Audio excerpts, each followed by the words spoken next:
ఇవాళ రుణమాఫీ చేసిన వాళ్ళందరికీ నేను విజ్ఞప్తి చేస్తున్నా. ఎంబడే బ్యాంకు పోయి 2 లక్షలు తెచ్చుకోండి. డిసెంబర్ 9 నాడు నేను రాగానే మాఫీ చేస్తాను.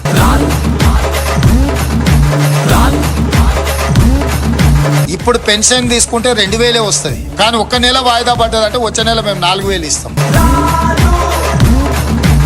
ఇప్పుడు తీసుకుంటే 10,000 వస్తుంది రైతు బంధు. కాంగ్రెస్ అధికారంలోకి వస్తే 15,000 వస్తుంది.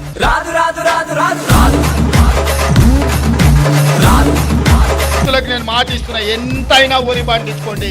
500 రూపాయల బోనస్ అదనంగా ఇచ్చి మీ ఒట్లు కొనే బాధ్యత మా ప్రభుత్వానికి. షాదీ ముబారక్ కళ్యాణ లక్ష్మిలో ఈ రోజు 1,00,000 రూపాయలే వస్తున్నాయి. వచ్చే నెల మీరు తీసుకుంటే 1,00,000తో పాటు తులం బంగారం ఆడబిడ్డలకే ఇచ్చి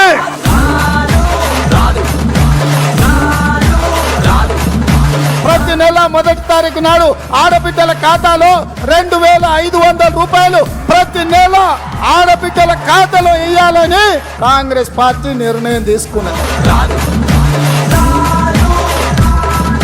నిరాశ చెందుతున్న నిరుద్యోగ యువకులకు ప్రతి నెల 4,000 రూపాయల నిరుద్యోగ వృత్తిని ఇచ్చి